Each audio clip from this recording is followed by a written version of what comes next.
It is as deep as what you can ever think. Kyetulimu kinene nnyo okusinga kyolowooza. Njogera Kalulu, okubbibwa kwa Kalulu. Nebaza mwenna abeetabye mu Kalulu Kakawempe North. Nebaza Council Narukola, MP elect for Kawempe North, webala okulwana olutalo. Nebaza abakulembeze baffe bonna abavuddeyo ne bateekamu amaanyi gonna ge basobodde okutandikira ku President SG Lop ne bannamawulire. Yensonga eyokubiri gye ngenda okwogerako ya bannamawulire. Nikatandike neya Kalulu. Nakyogerako sometime back nti government ya Museveni yesalawo ki kye tutwala ne tubanga tubiwangudde byonna. Lwakuba olumu kwata kano olumu kijisukkako kitwale mwene embeera erina ettundubaali ddene erya yero naye ate enjovu erina 10 ng'ezabadde Kawempe zagiremye okusibira mu ttundubaali eryo ne bwe ziba nga zandibadde zijjamu mu ttundubaali nga toswala zisitulira mu ttundubaali eryo lyayulise enjovu ne zigwa. Kitegeeza ki bintu bibiri. Ekisookera ddala ekyokubba akalulu mu Uganda kinene okusinga gukulooza kwezo bouts zosanga batiikinga ne bakuba abantu amasasi ne bagoba bannamawulire. Kirimu n'okuba nti batuula eyo ne basalawo tubawe kifo ki awo tetusobola kubbawo. Tubaweewo awo tusobola okuwangulawo naye ate bwe tuwangulawo owenaalemu waffe n'awangulawo tumuwe tumumme kuba bali ate bavuganyaawo nnyo tetusobola waawo kade tutwalewo nedda wano tubaweewo be basalawo si mmwe bantu si electoral commission si byabakama kubanga byabakama ye Museveni ali wano. Museveni ali wano. So bingi ebikolebwa neje tulina obuwagizi nga tusobola okuwangula 100%. Waliwo akalala ke bagattamu balwana okulaba nti tebaswalukuka ne beewa obululu 8. Mbowe naalemu yafunye 8 mu 5 n'omusobi. Waliwo ebifo gye balinayo ku buwagizi naye nga tebusukka percentage nene nnyo.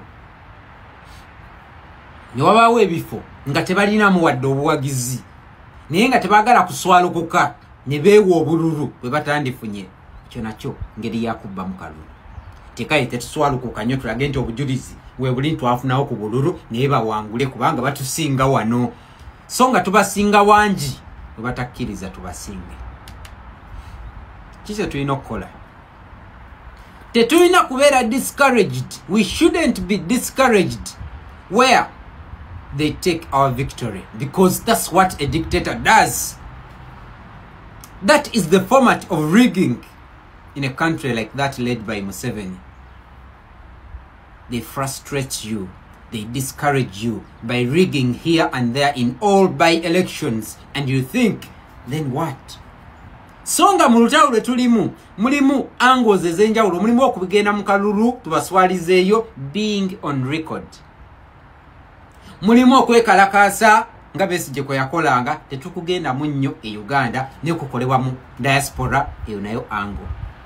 Kubanga e Uganda tumanye ebizibu ebiriyo ensonga kye tukwenyigira mu nnyo.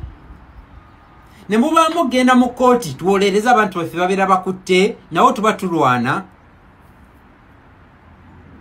Ne bubaamu okugenda ku mikolo egy'enjawulo ne tubyogera. Zaako mulaba agenda n'ayogera, president agenda n'ayogera, Council David Olusobongo yagenda n'abyogera, ba MP bagenda ne babyogera. So part of the angle.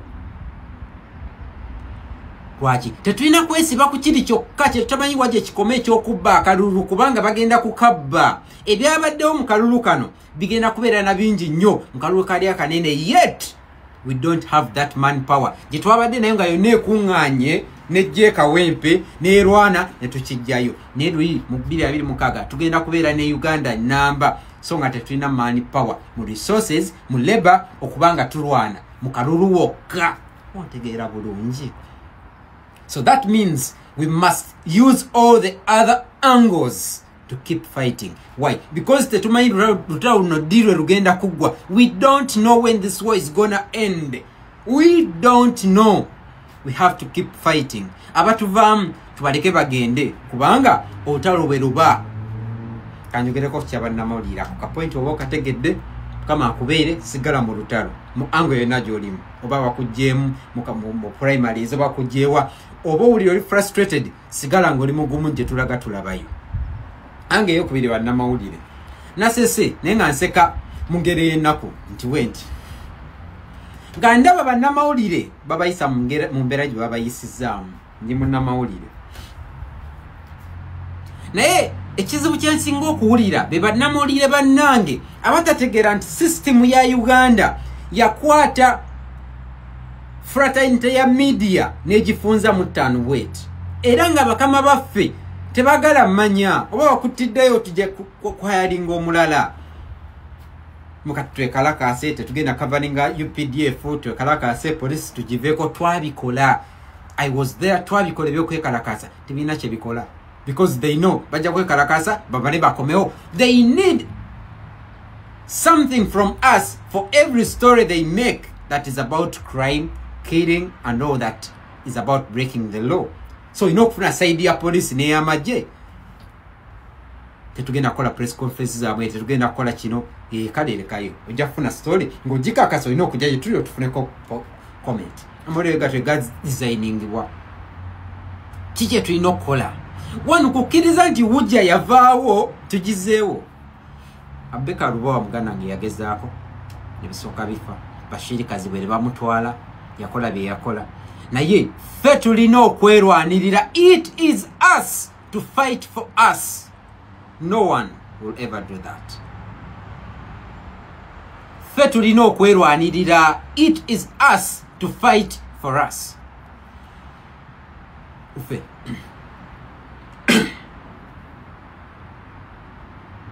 n'olwekyo ng'ensi yonna bwe yegatta okulwana okulanga olutalo notulutuusa ku buwanguzi ate nga tugenda tutuukayo, mmwe ab'amawulire nga nange mwendi temusirika. Bwe musalawo kugamba nti you're going to boycott something, do boycott it with the entire you. Naye obuzibu ate bwe tulina nti akaseera tufuna katono, tetuli ready ku giving up, ku sufferinga. If you are not ready for that, tulina okubwa paka bannaffe bali abatali ba mawulire bali tulwanirira netuka gye twagala okutuuka. Wabula mbasanyusa gye tulaga tulabayo bannange. Let us be happy. Gye tulaga tulabayo. We are seeing where we are going. I am so happy for that. Nane nze ndi musanyufu. Maliza ngamba ngenda kugulawo YouTube channel yange very soon, egenda kuba etandika. Nja kugiranga nga mumbeereza enjawulo. Mujja kunyama mu subscribing ko. Byonna nja kubyanjula gye bujjako maaso eyo. Mumpagire YouTube channel yekule tube nga tugenda mu maaso nga nange nkyasobola okukola omulimu gwange mu mbeera gye ndimu, because the media is my passion era n'okulaba ensi eteredde kyekimu ku byensinga okwagala baganda bange.